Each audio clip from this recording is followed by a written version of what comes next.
خیبر پختونخوا کے غیور دلیر اور بہادر پٹھان میرے بھائیوں تیار رہنا 23 دسمبر کو انشاءاللہ تعالی نشتر ہال پشاور میں عالمی ختم نبوت کانفرنس اور عالمی انشاءاللہ تعالی عید میلاد النبی کانفرنس کا انعقاد کیا جا رہا ہے۔ میں اس طرح کی مذہبی گیدرنگز پر بالخصوص نوجوانوں کی جانب سے اس طرح کی مذہبی گیدرنگز پر اتنی توجہ اس وجہ سے دیتا ہوں کہ میں نے کچھ جگہوں پر یہ آبزرو کیا ہے کہ جب علماء خطاب کر رہے ہوتے ہیں ختم نبوت صلی اللہ علیہ وآلہ وسلم کے دفاع میں یا عشق رسول صلی اللہ علیہ وآلہ وسلم کے موضوع پر خطاب کر رہے ہوتے ہیں، تو یہ جتنے لبرلز وغیرہ یہ نظریہ پاکستان پر خطاب کر رہے ہوتے ہیں اس کے دفاع میں، اسلامی نظریہ پاکستان کے دفاع میں، تو یہ جتنے لبرلز ہیں ایک دوسرے کو دیکھ کے مسکرا رہے ہوتے ہیں، جو لادین طبقہ ہے نا کہ بھئی یہ تو مولوی ان کا تو کام ہی ہے کہ اس طرح کی باتیں کریں۔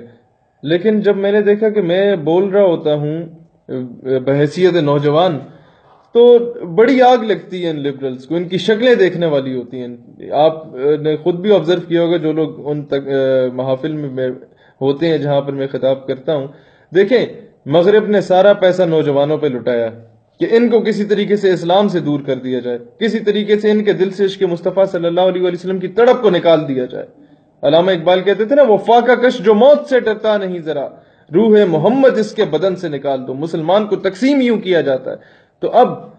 سب سے زیادہ امپورٹنٹ جو چیز ہے وہ یہی ہے کہ یونیورسٹیز کے اور کالجز کے نوجوان جب آئیں گے نا اس طرح کی محافل میں، اور عشق رسول صلی اللہ علیہ وآلہ وسلم کی باتیں ہوں گی،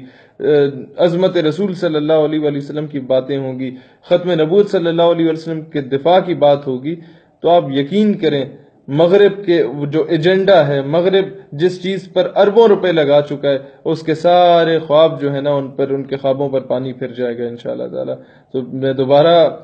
آپ سب سے درخواست کرتا ہوں کہ جوک در جوک اس پہ شرکت کیجیے گا 23 دسمبر کو